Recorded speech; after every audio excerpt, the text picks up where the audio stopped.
মাটির তৈজসপত্র তৈরি করে যাদের ভাগ্যের চাকা ঘোরে, কালের বিবর্তনে তারা হারিয়ে যেতে বসেছেন। বর্তমান সময়ে প্লাস্টিক, মেলামাইন ও চীনামাটি দিয়ে তৈরি নানান পণ্য দখল করে নিয়েছে শৌখিন পণ্যের বাজার। কারণ এটাতে প্রচুর পরিমাণে পরিশ্রম, কিন্তু সেই তুলনামূলক প্রফিট আমাদের নেই, এজন্য এই কাজগুলো কেউ করতে চায় না। কুষ্টিয়া জেলার কুমারখালী উপজেলার গড়াই নদীর তীরবর্তী গ্রাম কয়া।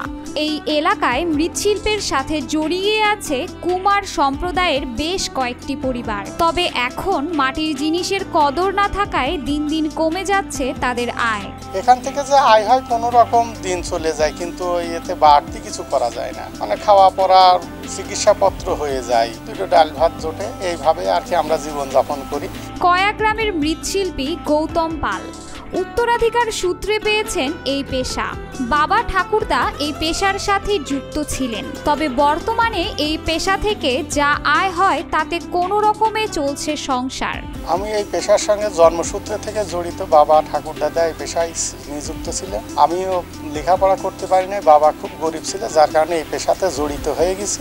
মৃৎশিল্পের মূল উপকরণ এঁটেল মাটি, রং, জ্বালানি। বর্তমানে এসব প্রয়োজনীয় উপকরণের দাম বেড়ে যাওয়ায় হিমশিম কারিগররা। একদিকে বেড়েছে খরচ, অন্যদিকে চাহিদা কম থাকায় দামও কমেছে।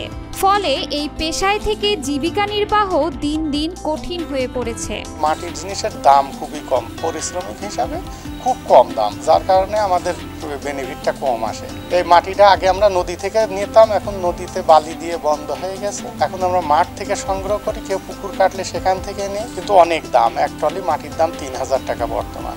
কুষ্টিয়া জেলার কুমারখালী উপজেলার সাঁওতা, কল্যাণপুর ও কয়া গ্রামে মাটি দিয়ে জিনিসপত্র তৈরিতে একসময় ব্যস্ত থাকত হাজারের বেশি নারী পুরুষ।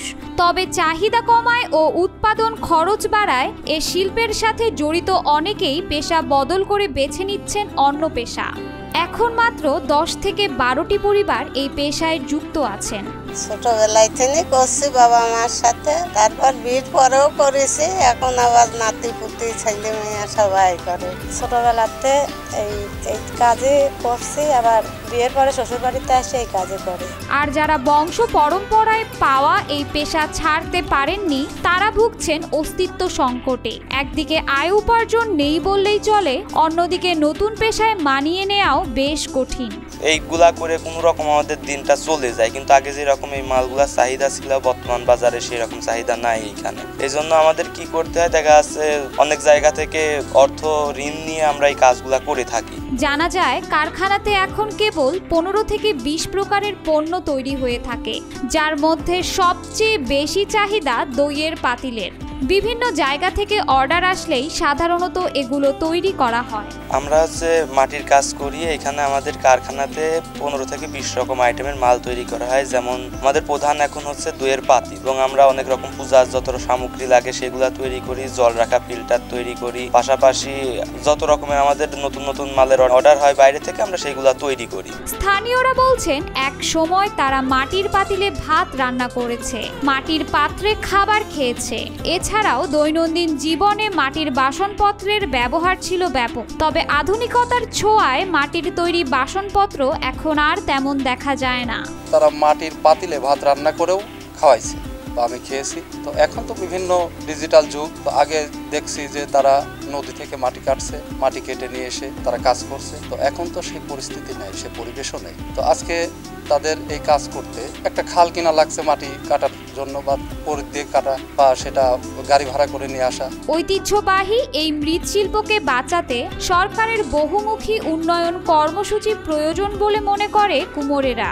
আমাদের এই মৃৎশিল্পর কাজটা এখন বিলুপ্তর পথে প্রায়, কারণ এখন মাটি খড়ি সবকিছুই এক্সট্রা কিনে এনে রাখা হয়। কারণ এখন আগেকার মতন মাটি মাঠ থেকে পাওয়া যায় না, সংগ্রহ করে রাখতে হয়, খড়ি সংগ্রহ করে রাখতে হয়। এর জন্য অনেক ইনভেস্ট করা লাগে, কিন্তু আমরা সেই সরকারি কোনো সহযোগিতা পায় না। মৃৎশিল্পকে টিকিয়ে রাখতে সরকারি পৃষ্ঠপোষকতার দাবি জানিয়েছেন পেশাদার মৃৎশিল্পীরা। টাকা দিয়ে কিনতে হয়, এখন অনেকটা পুঁজি খাটাতে হয় খড়ি মাটি দিয়ে, কিন্তু আমাদের সেই তুলনায় আমরা সেই যোগান দিতে পারি না। পুঁজি কি করি, এনজিও থেকে ঋণ নিই, চড়া সুদে ঋণ নিয়ে আমাদের এই কাজগুলা করতে হয়। আমাদের দিকে সরকার যদি একটু তাকাতো হয়তো একটু অল্প সুদে যদি আমাদের কিছু সাহায্য করতে, তাহলে আমরা হয়তো পুঁজি খাটাতে পারলে হয়তো কিছু উন্নত হতো। হাজার বছরের বাঙালির সংস্কৃতি ধরে রাখতে সংশ্লিষ্টরা উদ্যোগী হবে, এমনটাই আশা তাদের। সরকারের কাছে আবেদন করছে আমাদের কিছু ঋণের মাধ্যমে যদি আমার একটু সাহায্য করতো, তাহলে পর আমাদের এই মৃৎশিল্পের কাজটা আরো উন্নতি করা যেত, অগ্রসর করা যেত। কিন্তু যদি এটা সরকার যদি আমাদের দিকে কিছু করে, তাহলে পর আমাদের কাজটা বিলুপ্তর পথে চলে যাবে।